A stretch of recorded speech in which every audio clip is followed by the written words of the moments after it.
Nang wala sa hearing noong December 12, ipinakontempt at pinagtawanan pa ng mga congressman si Oy. Grijaldo. I move to cite Colonel Hector Grijaldo in contempt. Mr. Chair. Seconded. Okay. There's a motion. I was waiting for Congressman Paduano to do that, but anyway, so there's a Ayan, pinagtawanan pa. Ito ang kasalukuyang lagay ni Colonel Grijaldo na bagong pera sa kanyang balikat. Sa larawang binahagi ni former Tunay na balita, walang kinakampiyan, sumasalamin sa katotohanan lamang. Ay, magandang umaga sa inyo lahat. Today is the December 17. Araw ng Martes, syempre dito sa Pilipinas at 8 days na lang at magpapasko na. Magpapasko na sa Pilipinas.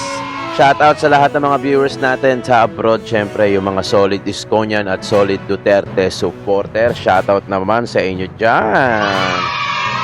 Hindi ko na kayo maisa-isa. Gawa ng, syempre, ang dami nyo. Pero mag-ingat at shoutout sa inyong lahat. At advance Merry Christmas na rin, ha? Advance Merry Christmas at syempre di natin makakalimutan yung mga viewers natin dito sa Pilipinas, Luzon, Visayas, Mindanao. Kung saan man lupalop ka naroon, please attendance check naman tayo dyan sa baba. Boom!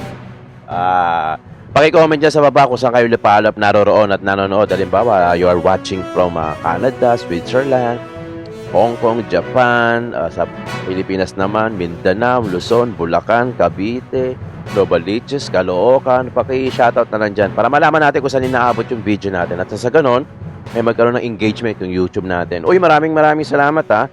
Medyo successful yung ating upload kagabi. Actually, tinatamad pa ako. Buti na nakapag-upload pa ako. Yung ating topic nung kagabi, yung about kay Senator Bato. Sobrang bago lang nun. Latest yun. At talagang ako nakakapagtaka lang, no? Sa dami ng mga senador at sa dami ng mga pwedeng pumalag, bakit si Senator Bato lang yung napalag, no? Ay, nakakapagtaka yun, diba? Pero ganun pa man, at least thank you, Senator Bato at sa SMNI dahil napapansin at nakikita nyo yung mga ganyang klaseng issue na dapat nating tugunan, di ba? Shoutout sa lahat Maraming salamat yung mga DDS supporters natin at mga solid Iskonian supporters natin at yung mga pagbagong pasok ka sa channel natin, please do not subscribe. Please subscribe tapos click mo na rin yung notification bell para lagi kayong updated. Welcome kayo rito sa Joe Malone TV para sa programa natin na Issue ng Bayan, ating pag-usapan, di ba? At syempre sa mga bagong pasok, like and share na yung mga videos natin para magkaroon ng engagement yung YouTube natin. Maraming salamat Maraming salamat talaga at advance Merry Christmas. 8 days na lang magpapasko na. At itong topic natin syempre kaya Colonel Hector Grijaldo pa rin, ha? Galing pa rin to sa GMA Network. Kung matatandaan nyo, last October isiniwalat ni Hector Colonel Hector Grijaldo yung kanyang yung parang yung kinausap daw siya di umano ni Congressman Dan Fernandez para sang ayunan yung statement ni Garma regarding sa reward system na sinasabi para doon sa mga kapulisan, para doon sa mga makakahuli ng mga drug lord. Ito yung issue nung kay Garma pa. So parang kinausap siya before the hearing ni Congressman Dan Fernandez at saka yung isang congressman na sinabi na sang-ayunan, no? I-confirm mo lang, parang ganon. I-confirm mo lang na totoo yung reward system. Ito yung mainit na talakayan during EJK, no? Kaya naisip ko, kahapon yung sa discussion natin, sa reaction vlog natin, ang galing lang ng pagkakatugma-tugma ni Senator Bato de la Rosa na sinabi niya yung 4 yan kalimutan ko na isa. 4 yung committee na binuo. So yung committee on sa EJK, tapos yung sa EJK yung EJK, tapos yung sa drugs, yung yun tama yung sa drugs, yung public drugs ba yun? Tapos yung sa good government and public accountability, tapos yung CONFI, yung confidential fund. Galing eh, nagtutugma-tugma din ano. Sa bagay, sa bandang uli, malalabas din ang katotohanan. At sila kasi, ang dali nilang malaman, gawa ng meron silang data at alam nila yung mga laruan pagdating sa politika, no?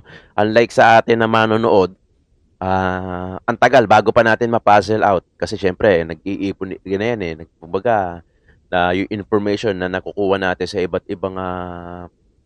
ibang tao, iba't ibang media, doon naiipon. At nabubuo-buo natin unti-unti. Unlike ng mga politician, alam na nila yung mga ganyang klaseng laruan. Anyway, eto, nung October 8, October pa to, October this year, kung matatandaan nyo, ito yung isiniwalat ni Grijaldo. Panoorin na natin, tapos tingnan natin, pagduktong-duktongin natin ngayon, di ba? Tutulungan ko kayo na papagduktong-duktong natin yung mga video. Okay? Panoorin na natin. Let's go. Inakusahan ni Police Colonel Hector. Ay, nga pala, medyo iniba ko yung tone ng mga boses kasi baka ma-copyright tayo. Hindi naman siya kasi pag na-detect ni YouTube na galing sa ibang video, kahit na reaction ng vlog naman, baka ma-copyright tayo. So, iniba ko yung pitch, pero sila pa rin yan. Grijaldo Jr., ang dalawang co-chair ng Quadcom ng Kamara na pinagsinungaling siya kaugnay ng mali reward system sa Duterte drug war. Sinabi niya yan sa pagharap niya sa Senado. Kung Dan Fernandez put the paper he was holding on the table and told me, ito ang sasabihin mong statement na ito. Ito ang supplemental affidavit ni Colonel Garma. Sabihin mo, alam mo ang reward system. Yun. I-confirm mo lang. Yun. Kung Abante asked me how many years do still I have with the PNP, I answered, I still have 4 years before my retirement. Then he made a remark, pwede ka pang maging general. Gusto nilang magsisinungaling po ako, Your Honor. Ayon kay Grijaldo, naroon din ang dalawang abogado ni retired Colonel Royina Garma nang kausapin siya ng dalawang mababatas. Paglilinaw niya, wala siyang alam tungkol sa money reward system na ibinunyag ni Garma. Sa isang pahayag, tinawag na kasinungalingan ni Congressman Dan Fernandez ang pahayag na yan ni Grijaldo. Ayon kay Fernandez, pinatawag si Grijaldo dahil ayon umano kay Garma, kaya niyang suportahan ang kanyang pahayag tungkol sa reward system. Pero nang sabihin umano ni Grijaldo na wala siyang alam tungkol dito, di naman umano siya pinilit. Tinawag din ni Fernandez na pagdidiscredit sa komite ang mga pahayag laban sa kanila. Pinabulaanan din ni Congressman Benny Abante ang mga alegasyon. Wala umano siyang pinilit na pumirma sa anumang affidavit kapalit ang posibilidad ng promotion. Sa pagdinig ng Senado, pinabulaanan din ni Ermina Espino alias Muking ang alegasyon ni Garma laban sa kanya. Ayon kay Garma, si Espino na noy Assistant Secretary sa Presidential Management Staff ang naglalabas ng pondo para sa pabuya. Umarap din sa pagdinig ang mga naging PNP chief sa Duterte administration na sina Retired Police General Archie Gamboa, Retired Police General Debon Sinas at Retired Police General Vicente Danao Jr. Itinanggi nila at ninooy PNP chief na si Senador Bato de la Rosa na nagkaroon naman ng briefing sa pagitan nila at ni dating Colonel Edilberto Leonardo tungkol sa drug situation ng bansa bago sila maging hepe ng pulisya. October yan October this year yan. Tapos, neto lang, may pang-apat na hearing na ni Grijaldo sana. Nagkaroon na ata siya ng injury sa shoulder na operahan siya. Pero pinahugot siya. Kasi sinight in contempt siya ng House of Representative. Kaya hinugot siya sa hospital at dinetain doon sa HOR. Diba? Kasi usually yung HOR sa kayong Senate, meron yung parang facility na doon ka i-detain. Diba? Ang paliwanag naman ni Senator Bato dyan, kaya daw sinasight in contempt daw di umano ni Senator Bato ang isang resource person para mapilitan na umatin. Kasi nga, doon ka na sa facility nila, so wala ka ng choice, aatin ka na talaga. So parang yun na ata, di umano, according to Senator Bato de la Rosa, para meron din tayong knowledge about that, according to Senator Bato, na kaya sinasight in contempt yung resource person para nadudunan siya sa facility ng HOR o ng Senado, nang sa ganon, pagka meron siyang hearing, madali siya makakatin. Kumbaga, wala nang ligtas kasi nadudun ka na lang din. Tapos, etong ating susunod na clip, ito yung December 16 o kahapon ata kung di ako nagkakamali. Ito yung, tama, December 16, kahapon. So, ito yung hindi naka-attend si Colonel Grijaldo, kaya sinight in contempt siya. At pinagtawanan pa nga sa House of Representative na itong mga kongreso yung pag-cite in contempt nito ng isang kongresista. Panoorin natin, panoorin natin. Ng isang dating Chief PNP ang pagpapakulong ng Kamara kay dating Mandaluyong Police Chief Hector Grijaldo. Si MJ Mondihar sa report. sobrang bait na natin sa kanya, and I think it's the right time to make an appropriate motion. Sumusobra na siya. This is, I believe, his 4th time to skip the Quadcom, and pero sa Senate wala naman siyang rotator cuff syndrome. I'm sorry. Yan ang paghahanap ng mga kongresista kay dating Mandaluyong City Police Chief Hector Grijaldo para padaluhin sa House Quadcom investigation sa issue ng extrajudicial killings at Pogo. At nang wala sa hearing noong December 12, ipinakontempt at pinagtawanan pa ng mga congressman si Oy. Grijaldo. I move to cite Colonel Hector Grijaldo in contempt. Mr. Chair. Okay, there's a motion. I was waiting for Congressman Paduano to do that, but anyway, so there's a Ayan, pinagtawanan pa. Ito ang kasalukuyang lagay ni Colonel Grijaldo na bagong opera sa kanyang balikat. Sa larawang binahagi ni former PNP Chief Mayor Senator Ronald De La Rosa, kapansin-pansin ang medical condition ng aktibong police official. Saad ni Senator Bato, nakiusap raw si Grijaldo na dalhin siya ng Quadcom sa isang government facility dahil sa kanyang medical condition. Pero hindi natinag ang kamera at ipinaaresto pa rin si Grijaldo. Ang ginawa talagang pinaparana sa kanya yung gaano ka-ruthless ang House of Representatives. Kinulong siya doon sa kulungan yung kinulungan kay Atty. Zulaika Lopez. Si Grijaldo ay una nang inakusahan ng cover-up sa kaso ng ambush lay kay dating PCSO Board Secretary Wesley Barayuga sa Mandaluyong City noong Hulyo 2020 na ang itinuturong mastermind ay si dating PCSO General Manager Colonel Rowena Garma. Inakusahan naman ni Grijaldo ang Quadcom ng pamimwersa sa kanya sa naging pagharap niya sa Senado para kumpirmahin ang testimonya ni Garma na nagtuturo kay dating Pangulong Rodrigo Duterte na nasa likod umano ng pagkamatay ng maraming pinaghihinalaang drug personality sa madugong drug war. Pinasusuportahan din kay Grijaldo ang testimonya ni Garma kaugnay sa umano'y umiiral na reward Yan. system sa mga opisyal at miyembro ng PNP na makapapatay ng drug suspect. Ayon naman kay Senator De La Rosa, malinaw na ginagantihan ng Quadcom ang opisyal dahil sa pag-amin nito. Ganun, gusto na talaga nilang mag-power tripping ba na ikaw gumawa ka ng nakakasama sa amin, kaya magdusa ka, kulong ka namin dito, hindi mo na dinala sa ospital, so sobra. Nagtatanong naman ngayon ng senador sa kanyang mga kabaro noon sa PNP bilang dati nilang chief kung akma ba ang trato ng Quadcom kay Colonel Grijaldo. Sobra kaya nasabi ko, kung ako ang chief PNP, I will never allow any of my men to experience this kind of maltreatment, this kind of injustice na ginagawa nila ngayon sa isang police colonel. Paano na lang ang ordinaryong tao? Kung itong police colonel ay ginagano nila, binababoy nila, paano lang yung ordinaryong tao? Mananatili naman sa detention facility sa Kamara si Grijaldo hanggat hindi tinatapos ng Quadcom ang kanilang pagnig kaugnay sa EJK. Para sa Diyos sa Pilipinas kung mahal, MJ Mondihan, SM9 News. Ayan, ang bigat ng mga binitawan na salita ni Senator Bato de la Rosa against HOR o yung House of Representatives. Tinawag nga nila itong tinawag niyang ruthless o in Tagalog, walang awa. Diba? Biri mo na may according to Senator Bato na kaka-opera lang, may open wounds pa daw, sabi niya sa statement niya. Tapos kinuha pa rin ng HOR at dinetain kung saan na-detain siya Atty. Zulaika Lopez, kung matatandaan ninyo. So doon daw nakakulong hanggang ngayon. Detain. Ano yun? Parang yun nga, gaya ng sinabi ng Senator Bato, pag ginagawa yung cite in contempt, according to Sen, na para pag sa susunod na hearing, wala ka ng choice kundi umaten. So hindi ka na makakapag-skip. Kasi kung parang apang-apat na ata na skip ni Colonel Grijaldo yung kahapon, ay noong December 12 ata. Yun, kayo naman ang tatanungin ko dyan, mga kayon, ha? O syempre, comment section tayo. Ano sa tingin ninyo? Ano sa tingin ninyo? Tama ba yung ginawa ng HOR? Di ba? Okay, kasi Senator Bato, kapwa pulis, kaya siguro umimik na, pumalag na. Kasi kung sa tingin nyo ba, kung si Senator Bato ang current na PNP chief, ano kaya ang gagawin niya? Di ba? Kung sa halimbawang sa tao niya nangyari yung gano'n, ano kaya ang gagawin niya? Kasi nag-senador na di ba? Si Senator Bato de la Rosa kaya talagang kumbaga iba na yung may hawak ng PNP, 'di ba? O kayo, comment nyo diyan sa baba, 'di ba? Gusto nating pag-usapan yung mga ganitong klase kasi bili mo October nagsiwalat siya na si Congressman Abante saka si Kong Dan Fernandez, no? May pinapapirmahan siya sa kanya di umano, tapos sinasabi pa na i-confirm daw yung reward system na statement ni Garma, yung affidavit ni Garma. Tapos October, November, December, ayun, dali. Dinetain siya ngayon sa kustodiya ng HOR. Ay, laka! Ay, nako, ha? Mukhang doon, ha? mukhang, ewan ko lang. O, ito naman susunod na mapapanood natin. Ano po? Ito yung kay Harry Roque.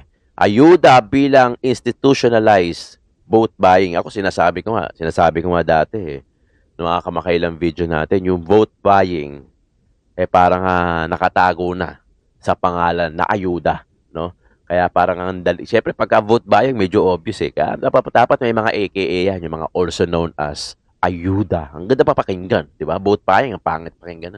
Palatang may bilihan na nagaganap. Hindi gaya na itong ayuda, di ba? Nakatago sa pagtulong. Yun na ang kanyang bagong pangalan ngayon. Ayuda. Napakaganda. Mamimigay ako ng ayuda. Wow!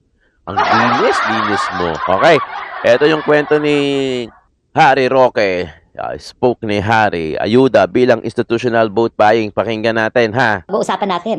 Well, alam nyo, lumang balita na na talagang naging unconstitutional ang ating 2025 budget na naratipika ng parehong kapulungan ng Kongreso. Bakit siya unconstitutional? Kasi ang pinakamalaking budget ay napunta sa DPWH. Aroy. Tama kayo ha? DPWH para pondohan yung mga flood control project kung saan halos kalahati kinukurakot ng mga senatong at congressmen.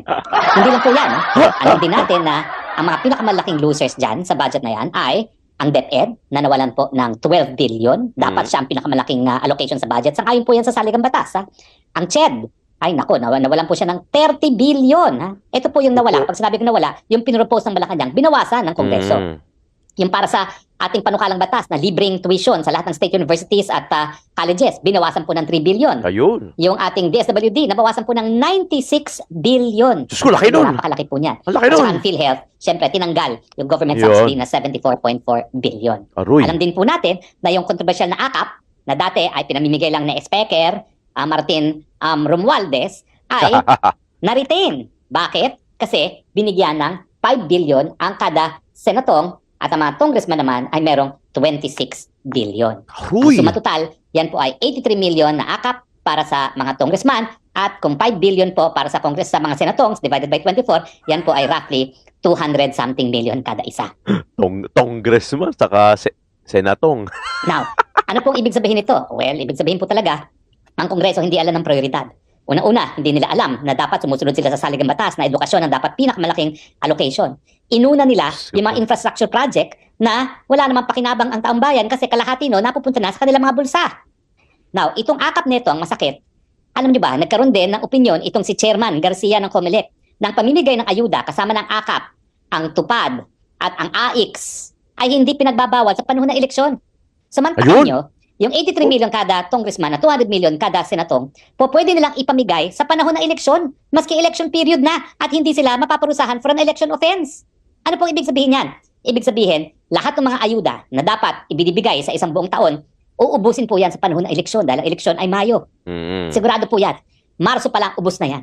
Kasi may mga listahan na yung mga senatong at mga congressman na yan kung saan talaga sila mamimigay para ang mangyayari, institutional vote buying. Mantakin nyo, gano'ng kalaki yung AKAP na yan, 83 million, yan ay AKAP lang kada kada congressman. Meron pang TUPAD, meron pang AIX. Isabihin mo na kada congressman ay meron silang tagta 10 million each. O di meron na silang 100 million na pamigay. Mantakin nyo, 100 million. Aroy. Ang mga butante naman kada distrito, 100,000. So, pag ikaw ay namigay lang sa mga 30,000 at meron ka namang 100 million, sigurado ka ng panalo. Hindi ka nagagastos halos ang sarili mong pera, no? Kung gagastos na lang sila ang sariling pera para mamili ng boto, kaunti na lang. Ang problema sa ating mga taong bayan, ang akala nila, yung mga ayuda na yan nagagaling sa bulsa ng mga senatong at congressman. Hindi po, galing po yan sa buwis ng lahat ng mamamayang Pilipino. Hindi gaya ng mga congressman at senatong na naghihirap. Kasama rin po yan yung luha at saka yung pawis ng mga OFWs. Aroy. Na talaga namang nagbubuhay alila sa iba't ibang parte ng daigdig para lang mabuhay ang kanilang mga minamahal sa buhay dito sa Pilipinas. Alam nyo, nung ako'y nagsampa ng kaso laban dyan sa pork barrel na yan, ang sabi talaga ng Korte Suprema, kayong mga mambabatas, ang trabaho nyo lamang ay gumawa ng pangtaunang budget. Matapos magawa na ang budget, wala na kayong pakialam sa implementasyon. Yan ay gawain na ng ehekutibo. Mantakin niyo ngayon, yung AKAP pa lang, 83 million kada congressman, 200 million kada senatong na pamimigay para sa eleksyon. Malinaw na malinaw po yan. At kung isusuma total mo nga, maliit ang 100 million kada congressman.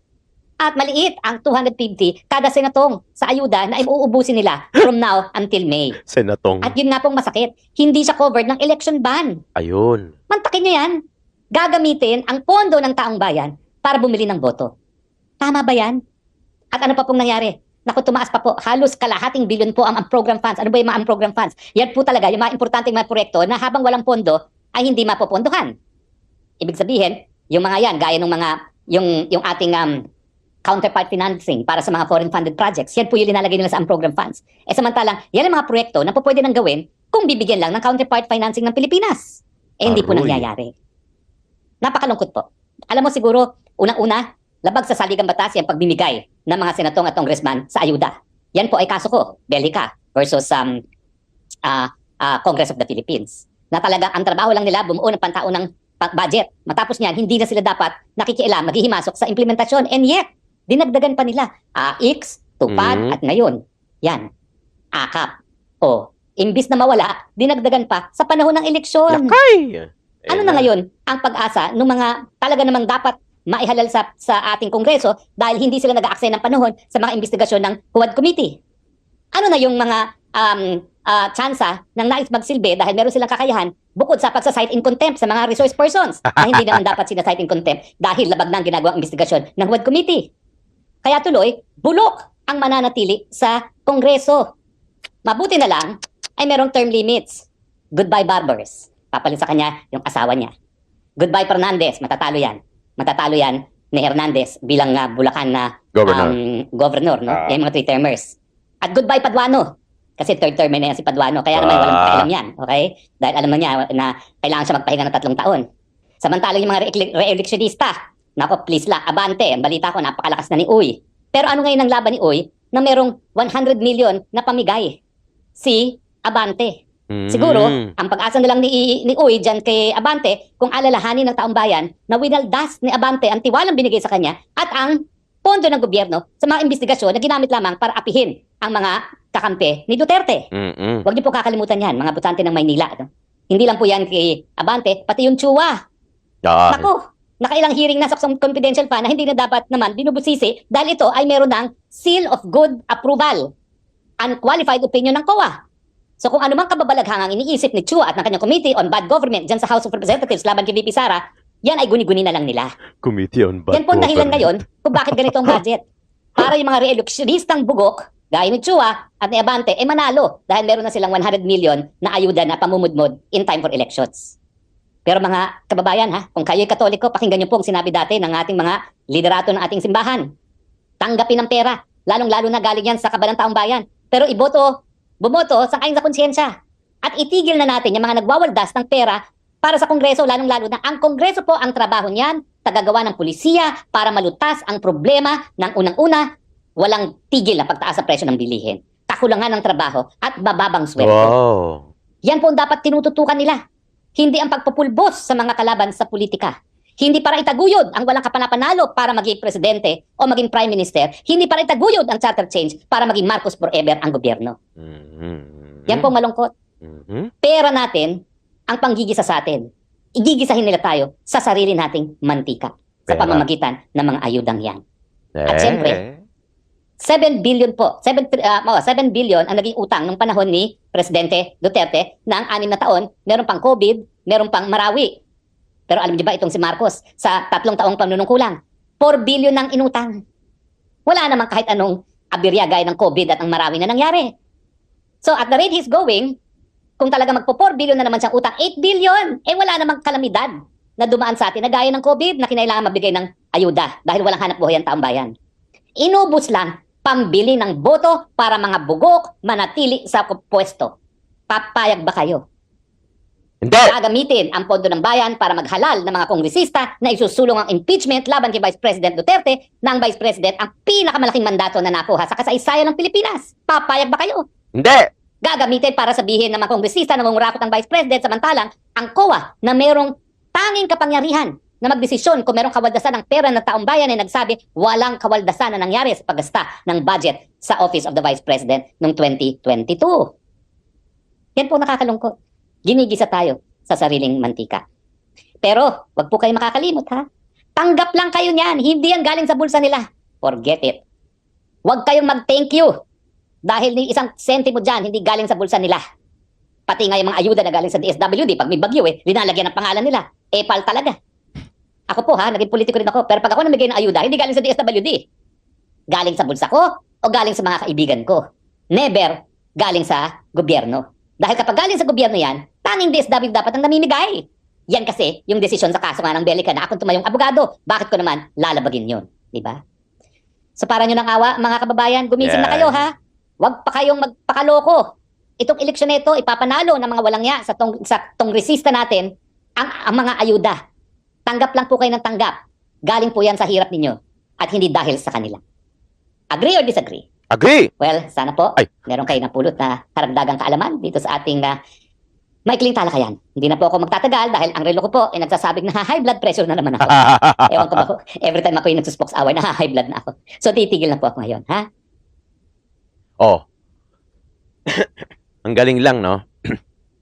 Ang galing talaga pagka marami kang information na naipapasok na pagduduktong-duktong mo eh. Gaya nitong sa kay Colonel Grijaldo, no? Kasi nakakalimutan natin yung mga past video eh, no? Buti naalala ko na merong nga palang issue si Kong Dan Perna. Bagamat pinabulalaan syempre ni Kong Abante saka ni Kong Dan Fernandez yung statement naman ni Colonel Grijaldo. Tapos lumabas naman tong cite in contempt niya kasi hindi siya naka-attend ng hearing. Medyo napagduduktong-duktong natin para sa ating tayong mga manonood, 'di ba? Tapos ito naman yung vote buying. Kasi 'di ba bawat election period, kung di ako nagkakamali, parang January pa lang gun ban na 'di ba? May stages 'yan, may stages. Tapos susunod ata doon yung liquor ban. Tapos alam ko bawal ng pag nangangampanya, alam ko bawal nang maglabas ng pera eh. Alam ko bawal na. Ngayon, saktong-sakto natalakay ni Harry Roque yung about dun sa pag-aayuda na parang during election period mangyayari according basta i-rewind nyo na lang, no? At least na magduduktong-duktong natin, nalalaman natin, 'di ba? Bilang tayo mga manonood, bilang tayo nag-o-observe, 'di ba? Ako, ang payo ko talaga sa akin, sa inyo, gising na tayo. Pagod na ang Pilipino. Pagod na. Yung perang binibigay sa atin, pera din natin yun. Pera din natin yun bilang taxpayer ng bawat Pilipino. Lalong-lalo na yung mga OFW na nagpapakahirap, nangangamuhan, tapos ibang lahi pa yung amo. Diba? Mahirap yun, ha? Mahirap yun. Kasi syempre, magpipigil ka ng galit dyan. Dito, makipagsuntukan ka sa amo mo, walang problema eh. Lalo na kung tama ka naman. Hindi ko sinasabi makipag-away kayo. Ang akin lang, just in case na magkaroon ng problema, at least mag-away-away man kayo, magkasapukan man kayo, o makapagsampalan man kayo, at least nandito ka sa bansa natin. Pwede pa maareglo, di ba? O pwede pang make yan. Kumbaga, mapag-uusapan pa. Unlike sa ibang bansa, sa ibang lahi, di ba? Pag nakakaaway mo, medyo agrabyado ka na kaagad dyan kasi unang-una may advantage kasi sila dyan kasi bansa nila yan, di ba? Depende sa bansa, hindi naman lahat. Pero syempre, maganda ang buhay sa ibang bansa kasi nga yung gobyerno nila, maganda, di ba? Di ko sinasabing pangit sa atin, ha? Pero ang problema niya, nasabi ko na. Mga kayon, ito, hingi ako ng konting suporta sa inyo. Paki-like and share naman yung mga videos natin, yung mga vlogs natin. Marami naman dyan.